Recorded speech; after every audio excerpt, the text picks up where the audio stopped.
From Tally to Cali, it's time to wake up. Wake up! Wake up! Warchant.com is your ultimate Seminole sports source. And this is Wake Up Warchant, fueled by DeLuna Coffee. Coffee's for closers only. Now here's Warchant.com's Aslan Hajavandi and Corey Clark. I'm Aslan. That's Corey. This right here is 96 pounds of masonry that has been chiseled into a pillar. Signatures of pillars who have been on this show many times. Welcome into this edition of Wake Up Warchant. We are live on YouTube. This is your Thursday podcast. Thanks so much for being here. Hit that thumbs up button if you're watching us live. If you're listening to the podcast, 5-star rating maybe, 5-star review possibly. That would be much appreciated. Subscribe to the YouTube channel. Maybe subscribe to YouTube, or rather warchant.com. Promo code's at the bottom of your screen. So is that DeLuna Coffee promo code. We are fueled by DeLuna Coffee. Shout out to my guys. They're located on the end cap between aisles 3 and 4 at the Lake Ella Publix in Tallahassee, Florida. The Florida local end cap. End caps are sort of at the end of an aisle, if you will. They usually put like their deals and stuff, but they had Voodoo. They had midnight shift on there. So if you're in Tallahassee, you don't have an excuse. Go head over to your local Publix and get yourself some DeLuna. Corey, how are you? Good, buddy. I'm good. It's cool that you know, like the grocery store parlance. You know, the grocery store lexicon of what things are. I would have never known what an end cap is. Is that you going to be able to lift that thing? It's heavy, man. He's holding the pillar. All the greats that were in town. There's some that weren't able to make it, but all the ones that were in town were able to sign it. James B., Ray Pereira, Shane, the whole gang was Mark, there. Mark, just good times. Good times had by all, and that will be that's a great conversation starter, Aslan. When you have your first housewarming party, I don't know, in 2025, whenever you feel comfortable, that should be the centerpiece, and people can ask you all about it. Absolutely, man. Absolutely. I also scrubbed some names off. People just thought they could put their name on it, but you have to be an actual pillar to be able to do this. Oh. All right, there we go. You good? You all right? You're back okay? Heavy, man. It's heavy. It's a pillar after all. We'll be taking all your comments over on warchant.com as well as here on YouTube. Before we begin to get into the questions, we were able to speak to Mike Norvell and Kenny Dillingham, as well as Darius Washington and Trayshawn Ward in the midst of a deluge. It was coming down hard. Shout out to Mike Norvell during his press conference, if you call it that, but his post-practice interview. The rain is getting blown inside of Dick Howser Stadium, which we're kind of seeking refuge in terms of like the concourse level. And he literally picks up the little stand that he has with the microphones on it and is like shuffling. And nice, man. See, he cares. He cares. And it's not. I'm not in Tallahassee right now, but you would think I am by my background. I apologize again for the light. I couldn't go to my studio because it's raining. And it sounds like it really sounds like gunshots every time rain hits my gutter up there. I got to figure that out. But it would have been you wouldn't have been able to watch this show if I was up in the studio. So I had to come downstairs and adjust. It's a little bit dark. I'm trying my best, but it's rainy. It's rainy here in Georgia too. Yeah, it's been quite soggy in Tallahassee. Norvell said he feels good about where they're at emotionally, the focus, the energy. That practice has been pretty solid. He says I agree with that assessment. I think they've been practicing pretty hard. A lot of it's because of the way he holds and conducts practice. Jamie Robbins got some attaboys out of him, was performing quite well. Then there was later on in the practice, there was a receiver. Listen, man, like I think sometimes you do have to go with one hand. I really believe that. I think sometimes you have to go with one hand to be able to get. I mean, how are you going to catch a ball here? Like that doesn't, anyhow. A guy goes up with one hand. And it was tough. It was a 50. It was back corner fade to the end zone during red zone drills, and a cornerback, defensive back, was draped all over this receiver, and the receiver goes and puts his hand up, and Norvell just disgusted. Like, what are you doing with one hand? He's like, you have to make that catch, and you go with one hand. Give me a break. A little more colorful language than that, but it's like, dude, he had no chance. What do you want him to do? But again, it's setting a standard. It's setting accountability and expectations when you're going up against an FCS opponent. So again, I don't foresee some sort of slumbering team bumbling into this game Saturday, man. Well-oiled machine, Corey. Well, good. That's good to know. And I thought, I wrote about Dillingham. I wasn't there, but I watched his post practice interview. Insightful stuff, man. Again, him and Fuller, all of them really. Papuchis, but it's special teams. It's a little different. But Norvell, well, Dillingham and Fuller give better answers on stuff like that than Norvell does, but that's to be expected. They're, you know what I mean? He's the head coach. He speaks some more in generalities. They get into specifics. And, I thought Dillingham was open and honest. He said a lot of the things that I'd been saying about the running game and what Jordan Travis can do, his presence back there in the running game. I thought it was interesting. And I was going to read this quote because you were there. I wanted to get your impression. So he was asked about moving forward the two quarterbacks. I can't remember what the exact phrasing of the question was, but something to the point of, do you plan on playing both of them? What do you see from one that makes you want to play him more than the other? Who do you think? Not who's going to start, but basically who's going to start. And his answer, and it was about the Notre Dame game, but it was also about moving forward. And his answer was, let me find it here. We played who we felt gave us the best chance to win, and we're going to continue to do that. And in my mind, I don't think that's changed. Now, he went on to say other stuff, but is that him saying that Jordan Travis is going to start on Saturday? In my mind, that hasn't changed. Well, let's pull this up. I asked him this question during the press conference, during the interview. Your sort of explanation, your rationale that we take for granted what Jordan simply does by just being out there on the field. His presence alone strikes fear in defenses across the country. Right. So with that taken into account, I asked Kenny, hey, I understand that Jordan alone being out there creates a lot of stress on an opposing defense, which opens up things for your run game. However, Kenny, Mackenzie Milton came in the game, and you guys still ran the ball quite well. What does that mean moving forward? And then this is what Kenny said.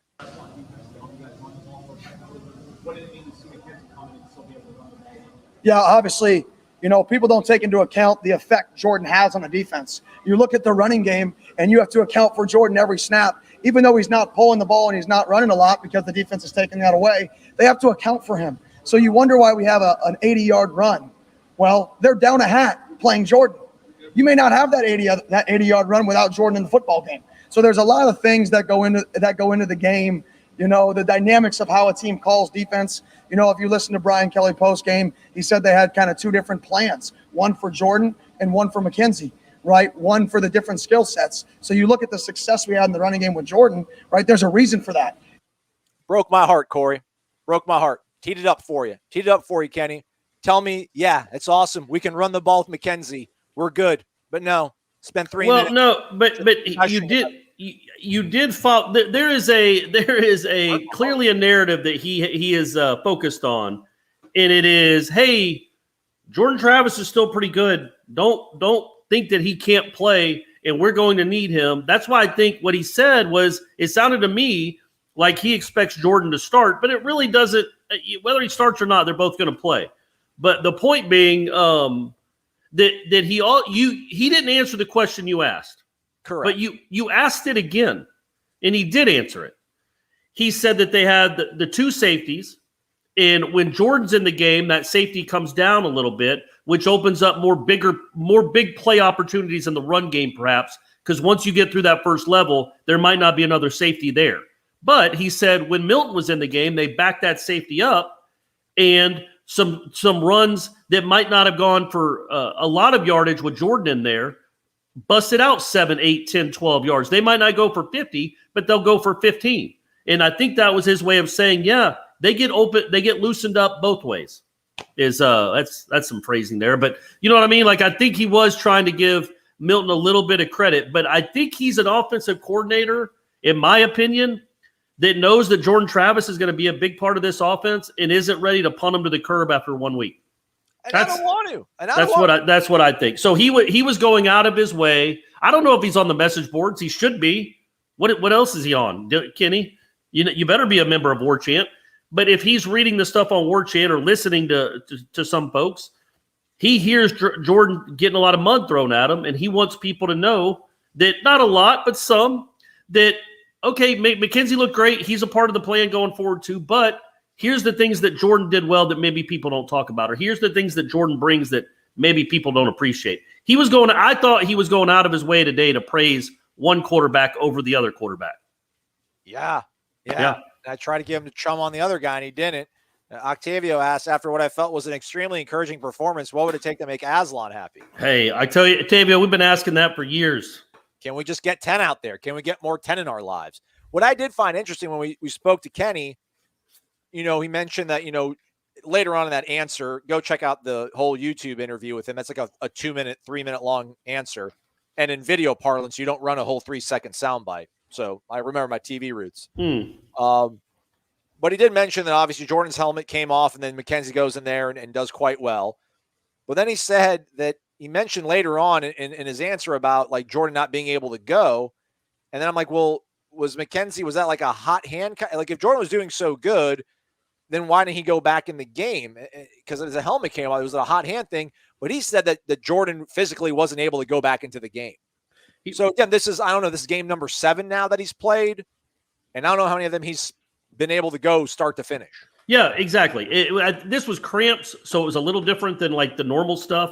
But you would hope that's not going to be a problem moving forward necessarily. It's first game, hot, everything else. But yeah, man, that's the whole thing. It's not like you have Jameis Winston and name somebody else. I'm trying to think of another quarterback that went through their whole career without really getting hurt. J.J. Cosentino. Yeah, both of those. You've got guys that aren't. You can't really depend on full health from either one of them through a whole season. So get them both ready. Talk Jordan. Here's another thing. Mackenzie Milton.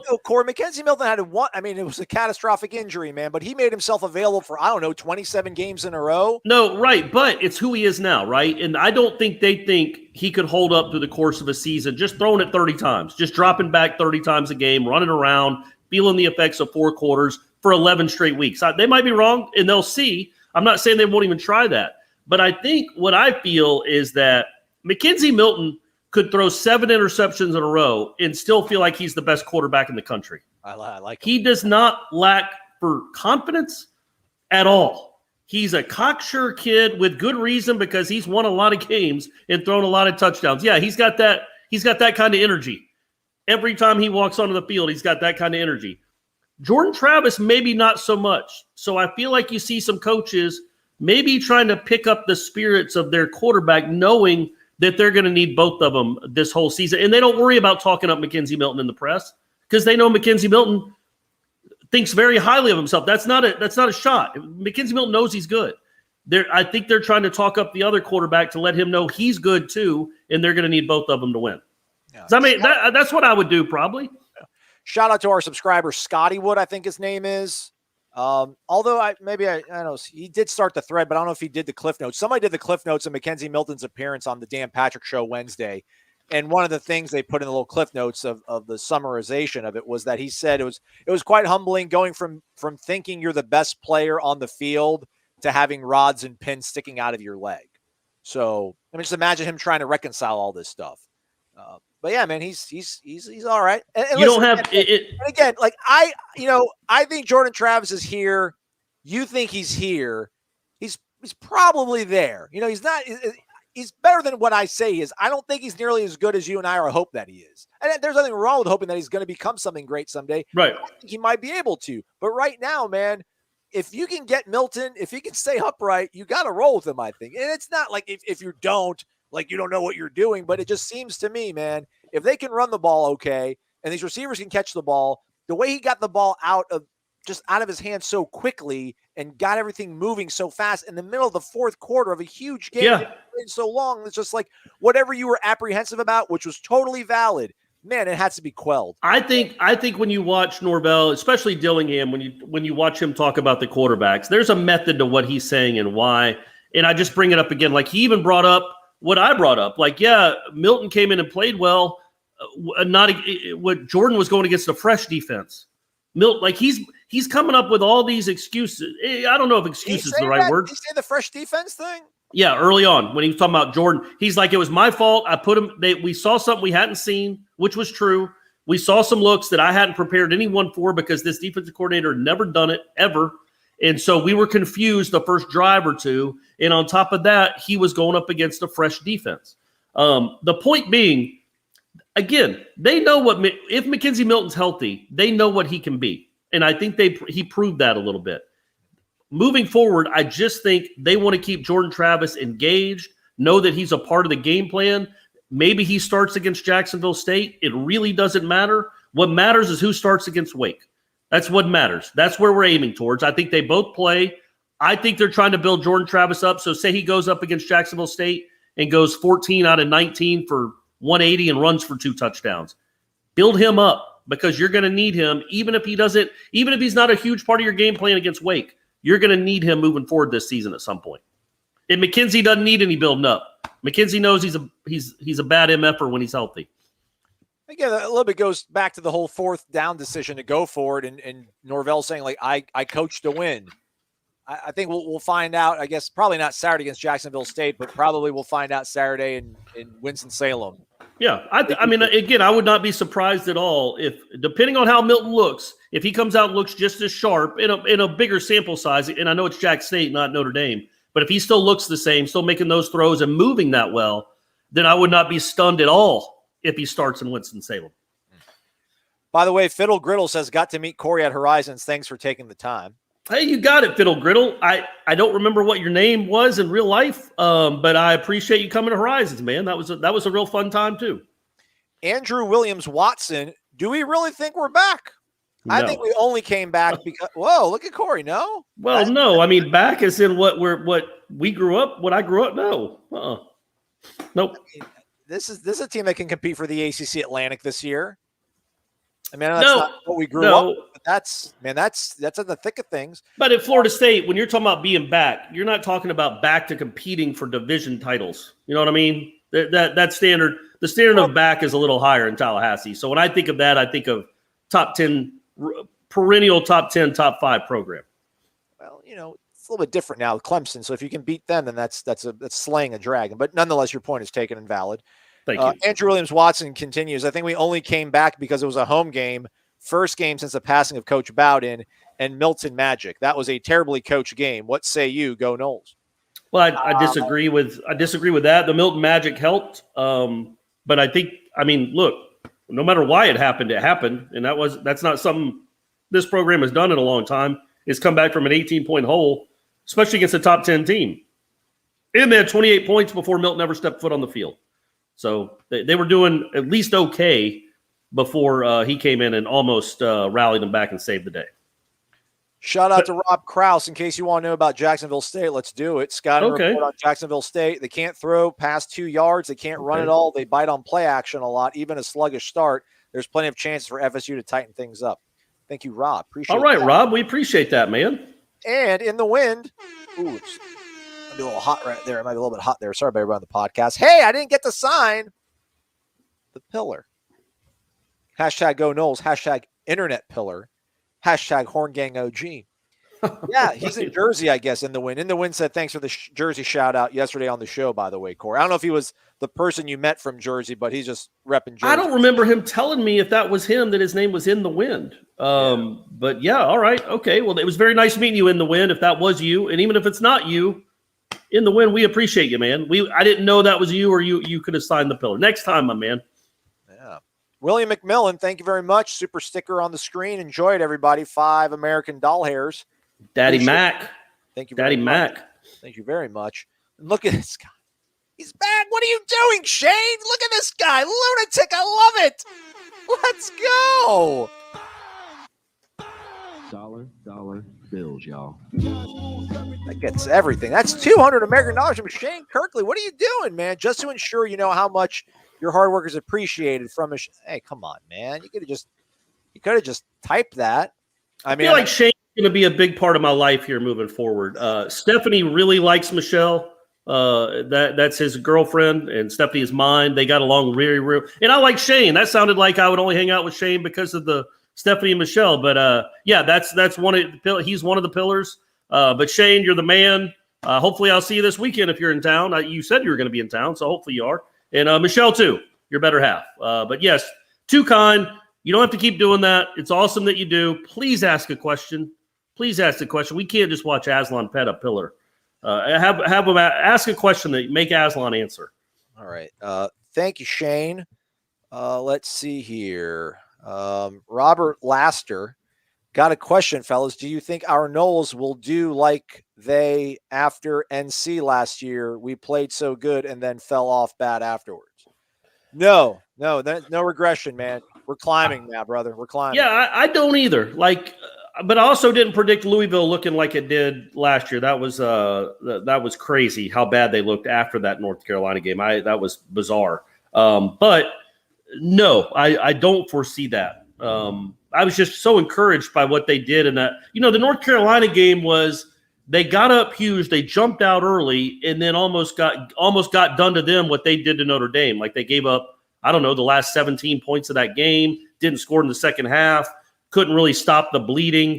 They made some mistakes to keep Carolina in the game, and then they carried that over to Louisville next week and got blown the F out. Now it's like they're the ones that have the momentum going into these weeks coming up. They're the ones that played well in the fourth quarter instead of melting down. So you hope they build on that. And I think they will, man. I just think, I think this is a good coaching staff. I think it's a good head coach. And I think this roster maybe is a little bit better than we thought it was to start the season, as long as the line of scrimmage stays healthy-ish. They should be decent this year. They're not back. Nobody's saying they're back, but they should be decent. And maybe next year, the year after, they're back. There we go. Here's Wes. Shane, but you're the man, buddy. You're the man. Wes in the Villages. Forgot to add that it was great meeting you guys. Also, I won some stuff from the raffle. Good times at Corner Pocket. Great times, Wes. Great times. It was great times. It was good. It really was. It was good times. I can't wait to do that again next year. Let's go to the Eddie Wallace portion of the program. Where is the FSU game this weekend? It's in Doak Campbell Stadium. Here you go, Eddie. Who will start at quarterback, Eddie asks. Eddie's TBD. We will not know probably till Saturday, I would guess. And I would be stunned if they both didn't play. Like if Jordan Travis plays the first two series, then Milton plays 2 series, and then vice versa. And that was something else we should probably talk about. Dillingham talking about how paranoid football coaches are. Right. And they love – he's like, even if we're going to play one of the guys just 5% of the time, the other coach doesn't know that. So he's going to stay up until 1 a.m. planning to stop the other guy that we don't even plan to play. So it's actually it's a luxury to have 2 guys that are viable. It's not like Jimbo not naming a quarterback in 2013 is going to be Winston or Coker after the Pitt game. Everybody knew who Florida State's quarterback was. There was only one viable option. There really are 2 options now. So I think that they are going to ride this out as long as possible as who is the starting quarterback. Moving on. Octavio, as a thanks for all the content this past week, it's been amazing. Appreciate you guys. $50. Here's a little Ulysses S. Grant. Dollar bills, y'all. Dog in the house. Thank you, Octavio. A little air horn on top of it. A little bit of that, a little bit of the seasoning on there. Thank you, Octavio. Appreciate it, man. Thank you very much. It's been crazy, man. Yeah, we were cranking stuff out. Now it's everywhere. It's insanity. The website's crazy. This channel is just we just flood you guys with so much content. It's insane. And then the podcast platform too is out of control with content. So we're just how nice would it be, Aslan, if this team did get back? What would this YouTube channel be like? It'd be like beach houses, like you said, beach houses for all of us. For all of us. It'd be crazy. Corey D says, Notre Dame fan here. Very impressed with the speed and overall improvement of FSU. It's special seeing FSU and Notre Dame uniforms on the same field. Best of luck going forward. Corey, get FSU out your mouth. You're a Notre Dame fan. You don't need to be talking about Florida State. You don't need to be on this channel. That's obviously a joke. Great name. Just kidding. Yes, and as a Notre Dame fan that saw what Florida State brought to your venue the last 2 years, I can imagine that was a very probably unpleasant surprise as to what they looked like in 2021, and hopefully that improvement continues. Imagine if they would have pulled it off. I mean, this place, Doak Campbell would have been a house of horrors for Notre Dame. I mean, if you would have gone back to the 14 games, sandwich it on top of this one, they'd want no part of ever coming back down to Tallahassee. I'm sure they still don't. I mean, they know they escaped. They know they escaped for sure. That's right. Jack Cohn had to turn into Joe Montana. It's the only way they won that game. Gilbert Firm, do you guys see a spiked baseball on the horizon?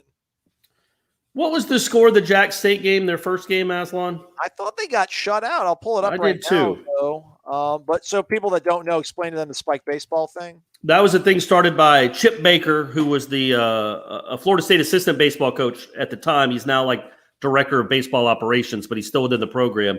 And every time Florida State's defense would get a shutout, he would present a spiked baseball, a baseball with metal spikes in it, to Mickey Andrews. And they'd write the score on it and hang it up on a little trophy case thing. Yeah. Oh, I'm trying to pull it up. Yeah, there it is. Well, that UAB beat them 31-0. Yes. Okay. So I would think this is your best shot. No, UMass, bro. UMass is going to be. Walt Bell. Are you kidding? Walt Bell's going to be. He's game planning the whole season for that game. He doesn't even care about these first 9 games. But it's hard for a team to get shut out twice in a row. I mean, you got to think at some point they're going to go score. But and I think Florida State, if they do what they should be playing a lot of young guys in that fourth quarter, and maybe you give up a score that you really don't want to. But I would think this game, or I guess maybe the UMass game is your best shot. Or Clemson. Clemson still hasn't scored an offensive touchdown this year. Maybe they're just not going to do it. Corey D's back. No more from him, though. Do you guys consider Notre Dame a rival? No. I do not. No. I mean, great respect for what Notre Dame was, what they could, what they've been lately. But no, I don't. I mean, heck, I don't really even consider Clemson a rival. I'm crazy like that. It's Florida and Miami. I can only have enough hate in my heart for 2 teams. I can't be spreading it out. Then what fun is it? I mean, you can't. Yeah, I think it's like Notre Dame fans, right? I would assume they consider USC a rival. And who's another one? Michigan. Don't they play Michigan every year, or they did? Yeah. Then the whole. I would think you would think it's not. It's not on the rival of Indy USC. Like Florida State fans want to beat Notre Dame because they want to beat everyone and because it's Notre Dame. But no, they're not a rival anywhere in the same stratosphere, passion-wise, as Clemson, Florida, and Miami, especially those last 2. If I'm not mistaken, I think the game between Notre Dame and Southern Cal is called the Battle for the Golden Shillelagh. Shillelagh? Yeah. It's got an Irish stick or something. Oh man. Keystone, revised final record prediction after Notre Dame game. We're going to be getting a lot of these. We kind of touched on it yesterday. I mean, I'm at 7-5 right now. I'll say 8-5. I think they'll win their bowl game. Okay. That seems fair. I guess. Yeah. I mean, I don't know that you still got a tough schedule, man. You still got at Carolina, at BC, at Florida, at Clemson, Miami at home. NC State's probably pretty darn good or goodish. There's still going to be some really tough games, but maybe I raise it up a win. Wake Forest to me, just like I thought a week ago. I didn't know that Florida State would be that close to winning that game on Sunday and look that good, obviously. But the Wake game to me is where I'll determine what I mean. I think that's the real telltale game of if this can be a 7 or an 8 win team. Yeah, I guess I need to probably come back down to earth a little bit because what I've kind of reassessed by watching the game is I was really afraid about Wake Forest's offense. I thought they were just going to give us fits. Dave Clawson he's been able to scheme things up pretty well with them lately. And I know they surrendered 41 points. It went to overtime. I don't think this defense is going to get pushed around and made a clown of by inferior talent. Because I think their 4-stars are now playing at 4-star level. Like Kier Thomas is playing like a 4-star. Jermaine Johnson's playing like a 5-star. I think Robert Cooper's playing like a 4-star. Fabian Lovett's playing like a 4-star. I think I already said him. You didn't, but he is. He did anyway. You catch my drift, everybody. These guys play up to their capability, and that was the whole concern. Like, can this staff, especially on defense, like we all know Adam Fuller's quite intelligent. Like the way he talks about football, it all made sense to us, but it was, can he describe it in a way that 19-year-old kids can hear and process quickly and then take it to the field or take it from the sideline to the field into the game day? That was the stuff that I was concerned about. I think they handled things quite well, man. Listen, a lot of the Notre Dame points and yards they got, that's just going to happen. It's 2021. Everything's catered towards offenses. Man, Travis Jay's not a terrible cover corner. I don't know if he's amazing, but he's not terrible. Just he got beat by a guy that just made a really good play. I don't know if Wake Forest has got guys that are going to be able to make plays the way that Notre Dame's guys did when they were in one-on-one situations. So that's why I feel good about that game now. Okay, good. It makes sense. It's fair. Did they play? Has Wake played already? Yeah, I think they played an FCS team. Oh, okay. All right. I'll pull it up while you answer this question. Defy the Tyrant. Who's the tyrant? I don't know. $4.99. Thank you very much. Love the show! Exclamation mark. Will Mckenzie be the starting quarterback this year, or are they worried about his lack of mobility? Well, I was worried about his lack of mobility, and then he was pretty darn mobile in that game. Like the play he made on the bad snap, a statue doesn't make that play. And he had a couple of little scrambles and little, reads where he got, he didn't get a ton of yards, but 4 or 5 yards, stayed ahead of the chains. So the answer to your question, yes, I will. I do think he will start at some point this year. He might end up starting a bunch of games. It might just be a few. I don't think they're worried about a lack of mobility as much as they're worried about just extended health. Nobody's gone through what he's gone through and come back. And it's a lot to ask, even 2.5, 3 years removed, to play 11 games on a leg like that. That's been surgically repaired, or it's 9 surgeries or 11 surgeries or whatever it's been. Nobody's done this before. So they want to be careful with him. But, heck, he's there for a reason, and he's not there to pat Jordan Travis on the helmet on the sideline after Travis comes off the field. Like, he's at Florida State to play. They didn't bring him in not to play. So I do think he'll play, and if he looks like he did in that small window against Notre Dame, I do think he will start multiple games this year as long as he's healthy. Yeah, they will practice tomorrow, Thursday, if you're listening to this on the podcast. We won't be out there, which is fine. I get it. It's cool. But for what it's worth, he did practice on Tuesday. He did practice on Wednesday. Did not see him laboring, limping, being held out. I mean, they were cycling him and Jordan into certain situations, and it wasn't like because one of the guys was hurt or not. It was just the natural cycle of a football practice. So I think Norvell said that he had some normal soreness, but nothing that was overly concerning or anything. He said it was normal soreness. Anything else I added was conjecture. But he was out there practicing. I think he's okay. And this is a good way to kind of ramp him up, I think. I mean, he did get a little bit of taste against Notre Dame. Now it's a short week, so you don't get a full sort of week to recharge, but it's probably not the toughest team on the schedule. Let's see how you respond to that. And then you get a full week next week to get your ACC schedule started off, and maybe you'll be the starter. And then you win that game, you can maybe win the Atlantic, maybe go to New Year's Six Bowl. Do you think you give them each like 6 series and just grade on that, almost like a scrimmage, like what you do in these 6 scrimmages? Right. When we're watching film on Monday, we're breaking it down. Who read it better? Who got it out there? Who ran the offense better? That's the one. Because I don't think it's something where you're going to go to one. You don't want to go into Wake and just say, okay, I guess we'll start Jordan. If he struggles, we start Mckenzie, or vice versa. You kind of want to know who you're riding with going into probably the biggest game in Norvell's short career so far at Florida State. Yeah, I just wonder, because I don't want them to rotate. Like, I don't want Jordan to take the first series, then Milton takes the second, and then Jordan. But then, do you give Jordan the first half, Mckenzie the second half? Does Jordan get the first quarter, and then Mckenzie gets the second quarter? Yeah. I don't know. But I feel like you got to figure that out, because you don't want to be you certainly don't need to tell Wake who's going to start, but you need to know who your starting quarterback is going into Wake Forest and who's going to get the majority of the reps, unless something, injury related or poor performance related happens. I feel like you need to know who your quarterback is going into Wake.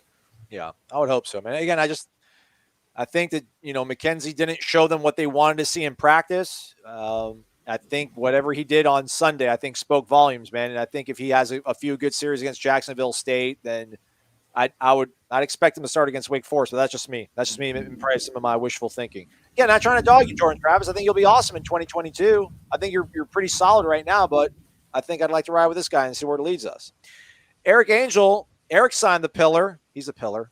He gets a little bit of that. Good evening, Aslan and Corey. I had a blast this past weekend seeing everyone. Doak was loud and electric. Outcome was disappointing, but hey, only one game. Absolutely, Eric. Thank you, buddy. It was good seeing you too. And thank you again for the donation there. And yeah, Doak was that was awesome. I'm glad everybody got, like I said yesterday, I'm glad everybody got to enjoy that. Especially the people that came great distances to be able to feel that. I know it was a loss, but it was really cool to see it like that. By the way, if you guys were wondering, Defy the Tyrants, a local Tallahassee metal rock band. There we go. Nice. Send me your music. Maybe if it's good, I'll use it for some opening bumper. Maybe if it's good. I believe in Defy the Tyrant. I think they are good. All right. Wes from the Villages says that he posted a question up near the start of the show, but I can't find it. I only see him talking about how fun it was to be out here. So post it again, Wes, and I'll pop it up on the screen. Moving along here, I guess this is Michael in Ocala because his name's Michael Jennings. Said, hey, Mike in Ocala. Hey, Aslan, it was great to meet you at the game during the Legacy Walk. Keep up the great work. Thank you, Michael. Appreciate that. What did you think of the Legacy Walk? I didn't get to see it. Was it cool? Yeah, they started Willie's first year. I went and attended it. I don't know if I did for the Virginia Tech game. I might have. It was cool. I like it. It's a little too SEC-ish. I mean, they all, the Tiger Walk, Bull, Dog Walk. A lot of these teams do that kind of stuff. But it felt awesome, man. It was electric, to take a word from Michael's previous, or who said electric. And they walk by the do they walk by like Gate between A. the baseball stadium and the circus tent? Yeah, it's Gate The A. fountain? Okay. Yeah. So the buses pull up. The Chiefs are out there playing some of the music, and then fans are lined up the entire way from where the buses drop them off on the curb into pretty much where they walk inside the stadium. So, there was really good energy, man. It was thick. All right. Okay. Probably won't be quite the scene for this Legacy Walk, but come on back for the Louisville game. Benjamin Limback, how many sacks does Jermaine Johnson get this year? Well, that depends. Are we at 1.5 right now, or are we at 2? We're going to 2. We're rounded up. I'm going to say 10.5 over. Yeah, okay. 11. Okay. Yeah, 11. if he's healthy, yeah. And it helps that he's got some dudes on the line with him. Yeah, play the bowl game, Jermaine, so you can hit that number for us. And you're going to get ready for the draft, but play the bowl game. We need every rep we can. That's a question. So if Florida State has the year that you want him to have, and maybe more accurately, if Jermaine Johnson has the year that you want him to have, it'd probably be a good sign if he wasn't playing the bowl game. Like, he had a good enough year that he knows he's done enough. He doesn't need to play Arizona in the Cheetos Bowl or whatever it's called. Cheez-It Bowl. Sorry. So yes, I would expect it's weirdly, and I understand this trend, and it's not stopping. But it's a good sign if you got some dudes sitting out your bowl game. It means you got some players that are going to get drafted. So get used to it. Unless you're in a playoff, it's going to be a lot of dudes sitting out. What? Why are you looking at me like that? What'd I do? Rob Rathbun's here, everybody. $100 American. Let's go, Rob! Dollar bills, y'all. It's Rob Rathbun, in case everybody wondered. A shout out to, I think, Mr. Tom Brinks' his last name. He's got 2 last names. Some people have 2 first names. It's Sevy. Remember Sevy from Nashville that would leave those awesome, hilarious voicemails when we used to take voicemails? I do. It's his father. Ira and I met them in El Paso for the Tony the Tiger Sun Bowl a few years ago, and bumped into him at, I think, corner pocket, and he was like, hey, by the way, Robbie's a friend of mine. It's Rathbun. So, good. You nailed it. And he said that he would text Rob. He calls him Robbie, like, hey, tell them how to pronounce your last name correctly. And Rob was like, it's okay. I think it's funnier this way. But Rob's been battling some stuff health-wise. I hope you're on the mend, Rob. Definitely sending all the good vibes and positive energy we can your way, man. So appreciate you always tuning in. And you don't have to be this generous, man, but we appreciate it nonetheless. Absolutely, Rob. And I don't know what you're going through health-wise, but I will echo Aslan's sentiments. I hope you get better quickly. All right, let's see here. So Corey is saying after one game, Florida State has what? 5 more touchdowns on offense than Clemson? I mean, hey, do the numbers lie, Benjamin? They don't. Well, they did throw a touchdown in that game. Well, good point. Yeah, so they've accounted for 1 touchdown. Now, look, we can go ahead and joke all we want about Clemson. Now's maybe the only time that that will happen. But, yes, that I think Georgia has a very good defense, but that was probably a little troubling for Clemson fans to see that. That was ineptitude. And it ain't like Clemson doesn't have 5 stars of their own on that side of the ball. So I think they were a little troubled by that, but I'm sure it'll get cleared up here pretty soon. I mean, I don't want to be hot take Hudge of Andy here. Florida State would have scored more than 3 points on Georgia. I believe in this. You know why? Because Georgia would have had to defend Jordan Travis on the keep on the read. He had to pull it. They didn't have to worry about that with DJ Uiagalelei. They didn't have to. He's a big dude, but I don't think he's not near the running threat, in my opinion, that Jordan Travis is. But hey, man, he looked listen. Yeah, Clemson's still probably going to win this conference and probably go to the playoff. And they will score but they're going to take out their frustrations on a lot of ACC teams. He looked as confused. Like, listen, I asked Kenny, how do you grade Jordan when you listen, you didn't put him in a good position, you guys. I mean, you admitted that what you guys game planned for, you didn't see any of it, at least early on in that game. So, like, how do you kind of grade a guy when he's put in that position? He's like, yeah, it's really tough. That was more on us than it was on him. But, I wasn't as concerned about the way Jordan was, like, started the game, but the fact that some of that stuff kind of kept appearing later on in the game. Sure. And DJ Uiagalelei, I've heard it. I'm like, DJU. He looked every bit as confused as Jordan did, but for freaking 60 minutes, man. And, like, love you, Kirby. You're great. And, Norvell's buddy, who's the defensive coordinator. But, man, you were confused the whole game, all 60 minutes. Yeah. Like, I don't think this staff would ever be that stymied. And he has some serious experience. Like, he played in some games. He played in some moments that really mattered. Didn't he play against Notre Dame last year? Yeah, wasn't he their quarterback against Notre Dame last year? Trevor Lawrence had COVID. Yeah. So yeah, he's had good moments and he's shown he can play. Georgia just hemmed them up, man. That was something else. Our guy Jeremy down there in South Florida. Thanks for the tip, man. Appreciate you very much. How was the new pregame entrance? Did they show it on the Jumbotron? They did the whole Nissan pregame rush on ABC, but it was only like 3 seconds worth of them running through the hype tunnel. Go find Seminole Boosters on Twitter. They posted it, I think, on Friday. So the tunnel that they would walk down, it usually just like they fence it off and fans would be lined up on both sides, but they've made it like this whole kind of like you snake out of the locker room and then you walk and it's got lights and it's pretty impressive. So, they showed a little bit on the video board before they ran out on the field, but it wasn't like Nebraska does that. And that's part of their routine. They've been doing it for decades now where they got a camera on the guys as soon as they walk out of the locker room and the place starts cheering as they see them walking out of the locker room. And it just gets louder as they get closer. This wasn't like coordinated like that, where it was like you saw like half the team was already in the tunnel. It looked like right outside the field, and the other half was, and that's when they started showing them walking out of the locker room. So it was still cool though. I think they'll get that right, and that's neat enough. A&A, the fireworks were still there. So a lot of people asking, talking about Chubba, but I'm not going to enter. We're not hopping in there. Like Christopher Motley, is he a Motley Crue shirt? I know that's like a Miami shirt. FSU looks like a Motley. It looks like a Miami shirt, man. Just go ahead and block him. Where are we going on? Not back. Notre Dame let off the gas in the fourth quarter. What? Yeah, right. Yep. What? Yep. Let's go to Ed. Let's go to the big very special occasion. The Godfather himself has been kind enough to grace us with his presence. The Godfather.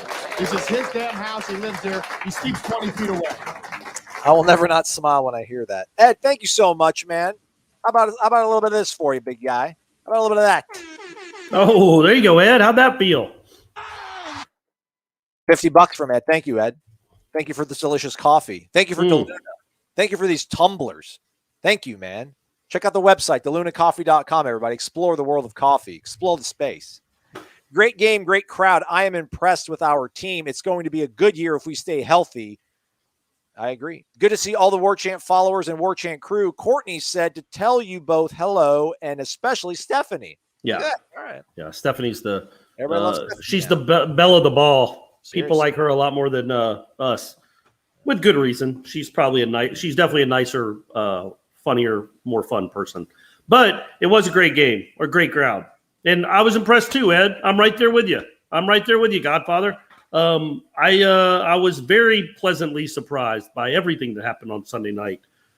Even like I was talking with Jeff about this, like it would have been hard for you and I to tell people if say it got out of hand after 38-20, after the fourth down play, and Notre Dame ends up winning by 30 points. It would have been really hard, and it probably would have rung hollow for us to say, look, it looked better. We promised it looked better if they lost by 30 points, but it did. Even when they were down 18, I was bummed out, not because they were going to lose the game, which I'd already written off the game, but it's like, man, people are going to think this is the same old thing. And you could tell, you just could see it, that it wasn't. They ran the ball better. They stopped the run.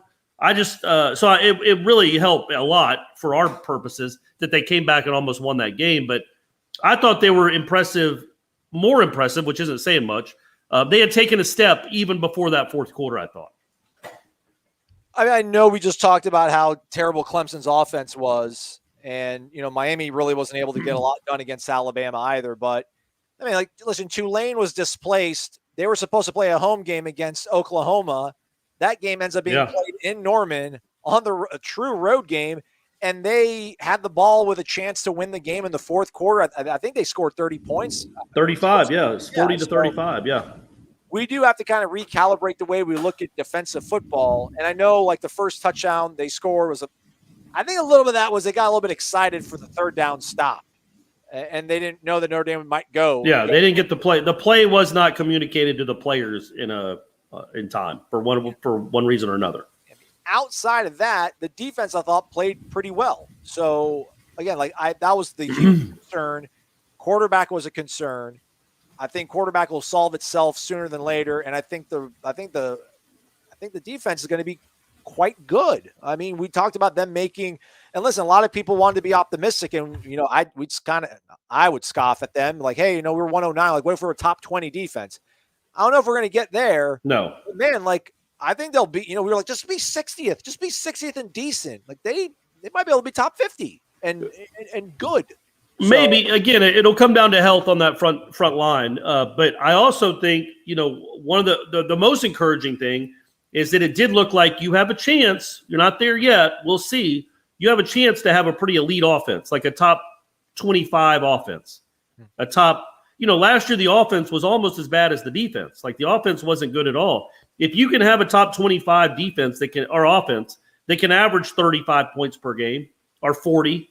Then your defense can be top 50 or top 60 and you can still win some games. When your defense is 109, you better be scoring 45 points a game or you're going to lose. I think we see that offense now.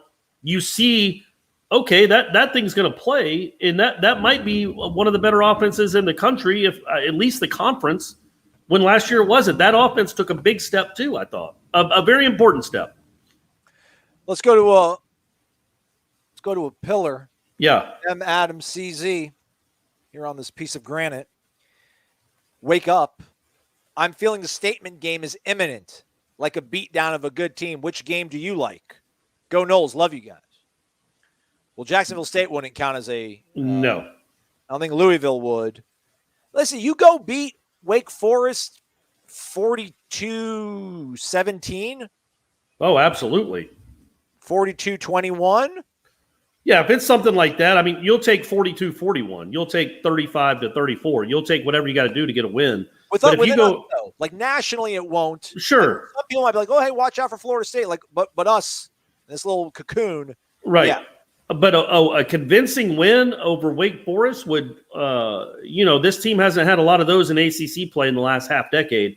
If you do that, man, I think people are jumping on the bandwagon. Like 10 at a time, they're jumping on that thing. You're going to have to rent out a new trailer because playing like you did against Notre Dame, you assume winning pretty handily this weekend, and then going on the road and continuing that and playing well, yeah, man, people will be very excited about the direction of this program.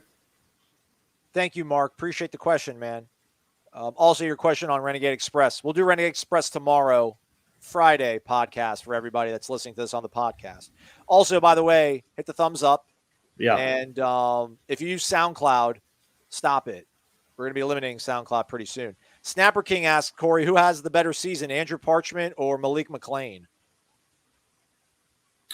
McLean. Yes. Yes, Corey, yes. Yeah. Yes. He's like the way he blocked, they're going to try to find usually that's a reason to keep a kid off the field. He's talented, but he's not a blocker. He likes to block. He apparently is good at it. He wants to do it. So that alone will get him on the field. Plus, and that says something about his mindset. That's the kind of player he is. And they like him as a playmaker. So yeah, I'm going to say McLean. There's a real nice play during practice. I think it was against scout team defense, but it was Jordan. And, so Kenny's behind him. Kenny's looking at the defensive scout team, and he's kind of telling the defensive scout team where to line up. He wants a certain look. Right. And one of the GAs puts a guy in a certain position to get the look that they want. And Jordan, rolls out.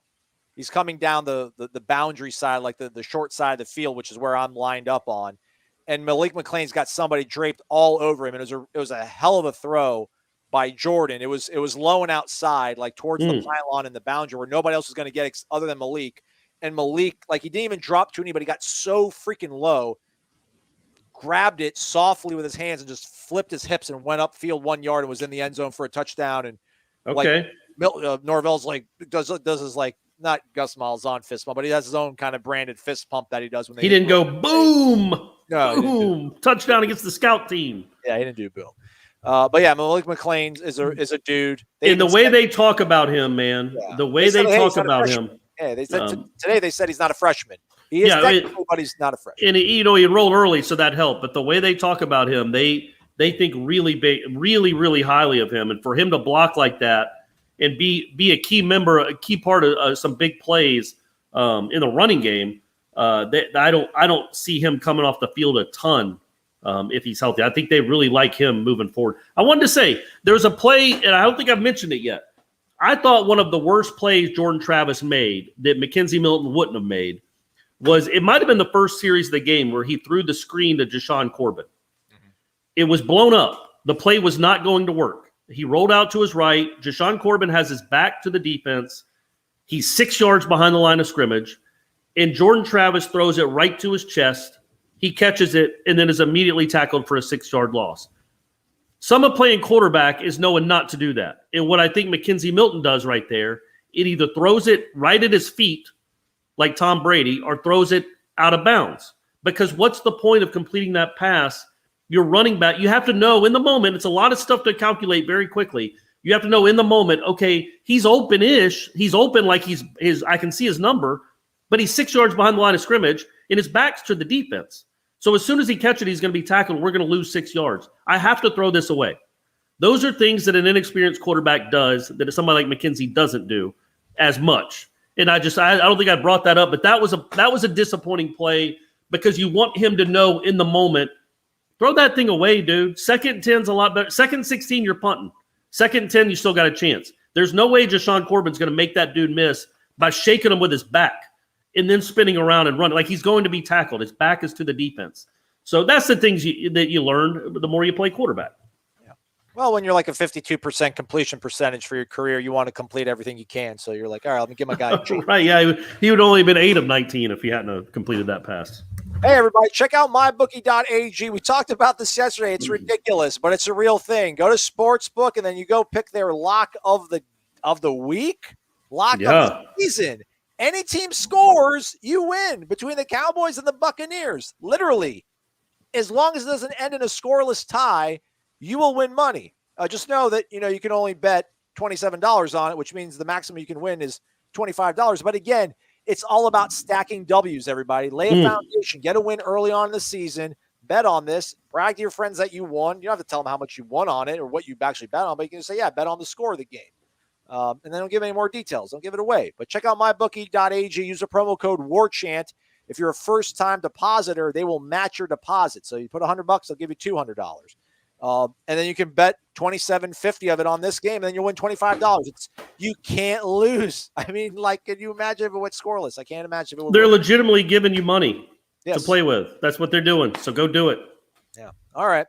A couple more as we wind things down. I need a 10-second answer from you, Corey. I need you to make a verdict. Is Jay from Daytona still a pillar?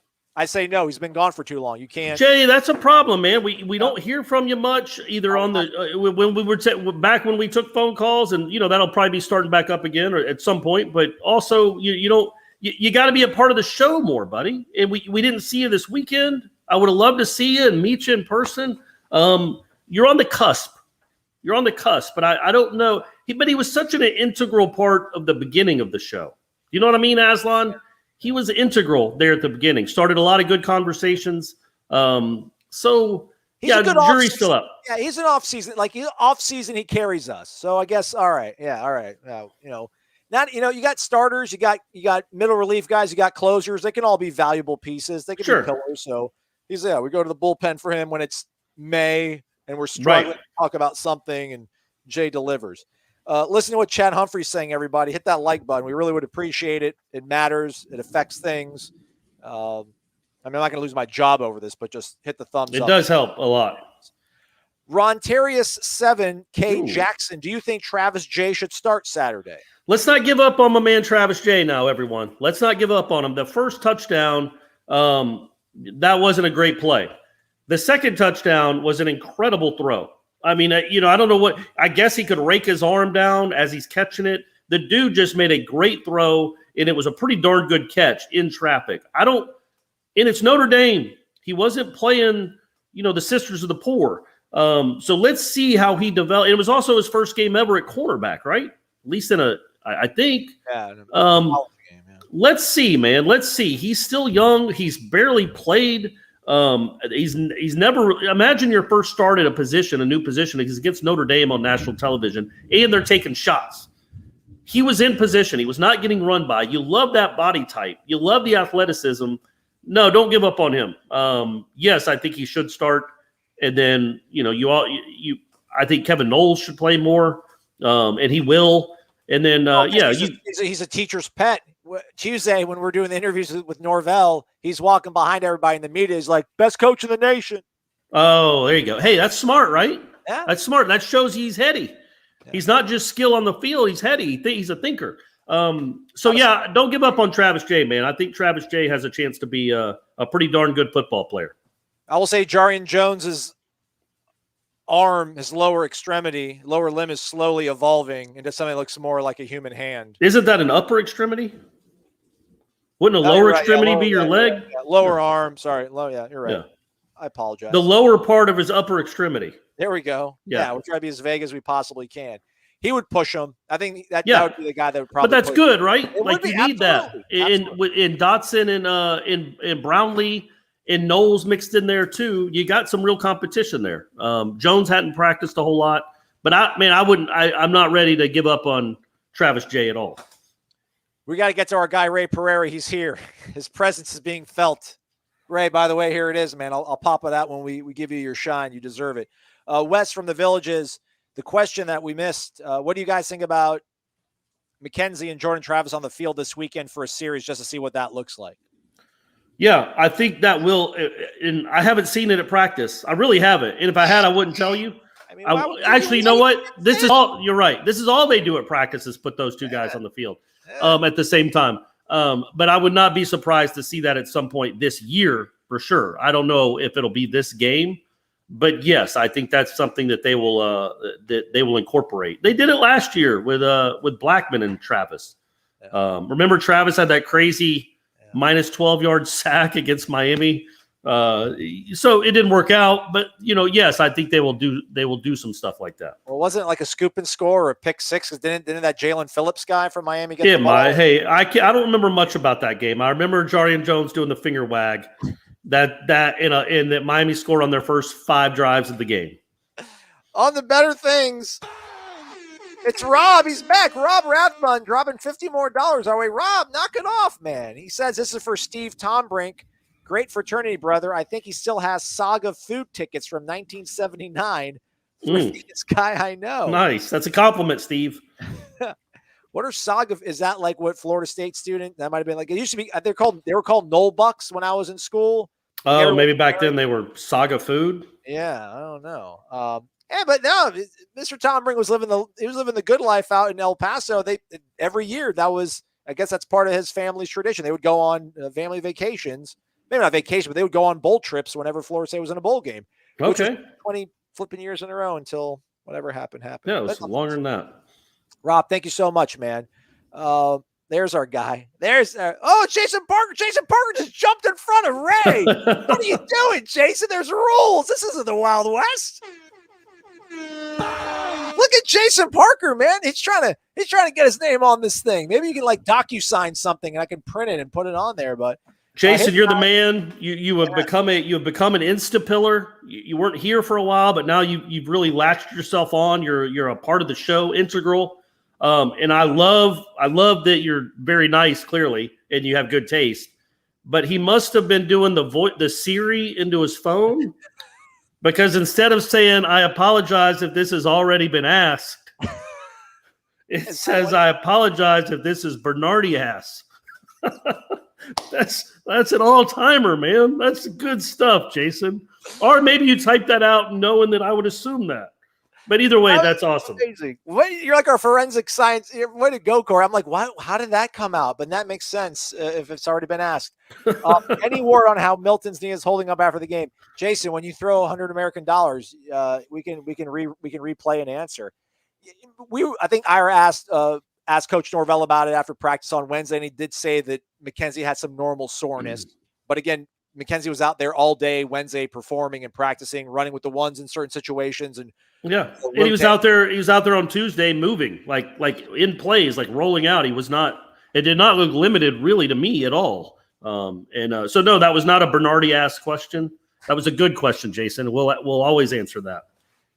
Bernardi asked, what a name! That should be somebody's screen name. They showed his parents during the telecast a lot Saturday night, Corey, when he finally got into the game, and they showed his mother getting really emotional and tearing up. Obviously, Mackenzie said that like she was there every single day throughout this whole entire ordeal, coming from Hawaii, staying with him in Orlando. So I mean, I cannot imagine like the emotions she felt. And then Mackenzie was on the Dan Patrick show today, and I guess he said that his mom wants him to get into coaching. She really doesn't want him to play anymore, understandably so. But I just think about how I get a little bit kind of nervous for him. Although, like, if you didn't know, if nobody told you this guy's backstory, yeah, you'd see him with a knee brace on. I don't think Jordan wears a knee brace. A lot of other quarterbacks do, but, Jordan does, and I don't think Chuba does. But, Blackman used to, Francois did post-surgery. But anyhow, you wouldn't know that this was a guy that had this sort of, like, crazy catastrophic injury. Like, he does not move like it. He does not limp and labor on it afterwards like it. But again, man, I kind of get like, oh, and I can only imagine if that's your child. That's like your baby boy. So right. Shout out to Mama Milton. Hopefully we'll be showing you more in the stands, though, and you'll be cheering wildly as he scores more touchdowns for us. Thank you again, Jason. Hope we answered your question. Let's go to the big guy. Ray, you missed Ray. So check it out. This piece of granite, I think from Brazil. I think it says made in Brazil. You saw it, Ray, because you signed it.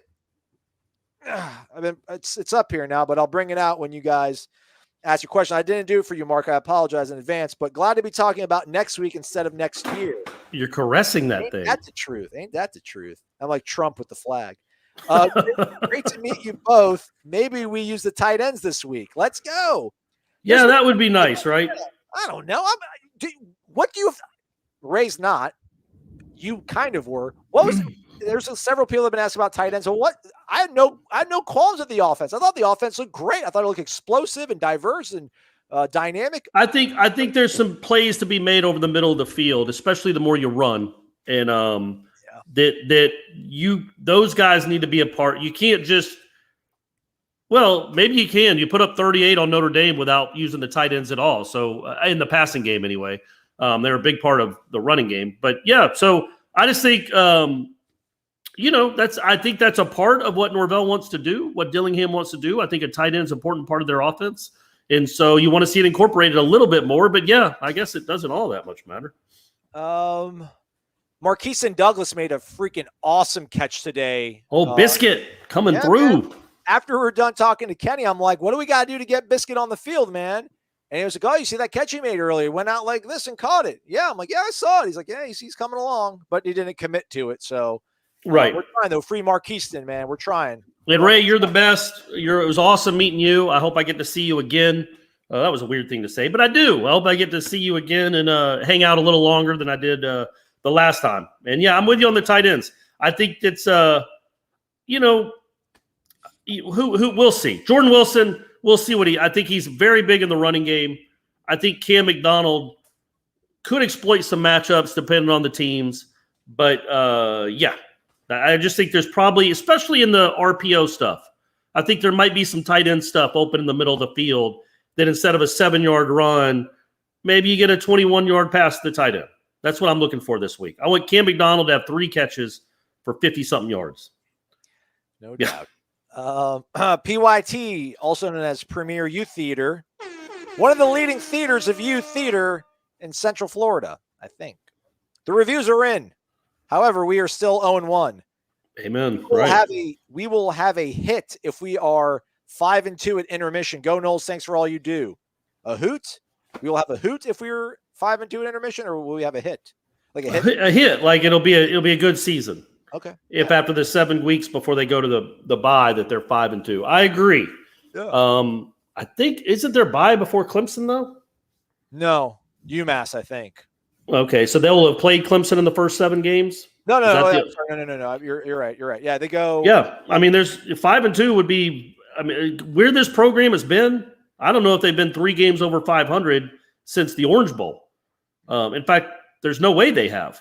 So it's been a long time since they had a record like that, and that's still not good enough. We got it, but you got to take steps. And if they can win, if they go on a stretch of 5 wins in 6 games, no matter who the opponents are, that's something that hadn't been done around here in a while. So yeah. There's Gator Kirk. I was worried about him. Go Noles. Let's build on what we did last week. Amen, Gator Kirk. Amen, dog. So as we wrap up here, let me ask you this, though, Corey. So if we do go 5-2, I think that means we'll probably split with the North Carolina teams. Which one would you rather beat? I don't know. I don't like Doran for some reason. I like Mac Brown. Well, I'm talking about Wake Forest or – yeah. Or who? Or North Carolina? Yeah. Because if we beat Wake Forest, it's going to be lots of great emotion, lots of great feeling. But then if you lose to North Carolina before the bye, maybe it's a little bit deflating. But if we were to lose to Wake Forest, and it's, you're 1-2, and then yes, that's very deflating if you lose to Wake Forest. But you would be inflated right back up if you're 5-2 with a win over Carolina going to the break. So probably North Carolina. That would be a 4-game winning streak, right? And one over a was ranked top 10 team. So Heisman contender. So yeah, probably North Carolina, but I can see the argument for both. Either way, 5-2 would be, I know those last 5 are tough, but 5-2 going into the intermission as our woman, we don't know, do we? Premier Youth Theater says would be would just be heady days for this program the last half decade or so. All right, we're done, but warchant.com never finished. Jeff Cameron never sleep. Coming up 1 to 3 p.m. for you on Thursday afternoon. We'll have a breakdown analysis matchup courtesy of our own Austin Cox. I'm sure Corey's going to probably get finagled into writing something between now and kickoff. So plenty of content coming up over on warchant.com. Thank you to everybody who participated. Try to get to as many questions as we could. Hopefully, as you all see here on YouTube, there's a lot of you asking questions. Thanks to Premier Youth Theater. Thanks to Jason Parker. Thanks to Ray. Thanks to Rob. Thanks to Ed. Thanks to Jeremy. Thank you to Eric. Defy the Tyrant. Check them out. Tallahassee music scene coming back. Octavio, Shane, William McMillan, In the Wind. We appreciate it. Our pillars who showed up, Mark. Love you, man. Thank you. We'll get to Renegade Express questions on the Friday edition of the program. But again, in the meantime, stay connected to warchant.com. Jeff Cameron Show, 1 to 3 p.m. Thursday. Get your afternoon fix in. Corey, we'll do this again tomorrow. I'll see you Friday night, maybe? Yeah, maybe. I'm doing that thing at Corner Pocket. The hour-long from 5 to 6, Jeff Cameron and I will be in-house at Corner Pocket doing a little pregame show there for about an hour. So if you're in, there you go, right there. Well, look That's at what you. it's going to look like, but not with me though. It'll be, I think this will be Jeff here. I think Jeff here, or you both. We'll both be in the shot, I think, because we're both going to be there. But yeah, we'll be doing it. So either come out to that or watch us. But either way, we'll be doing it. That's what Warchant is. We're everywhere now. We're 24/7, and we're at 2475 Appalachia Parkway all the time. All right. Do check out mybookie.ag. Get that lock of the season bet in. Use the promo code Warchant. Hit the thumbs up on the way out, everybody. We really drink as much DeLuna as you can. All of this, more than you can. Just just guzzle it. Time. They do put them in K-Cups, by the way. Somebody asked. They are available in K-Cups. He's Corey. I'm Azon. Thanks so much for listening and watching, everybody. We'll talk.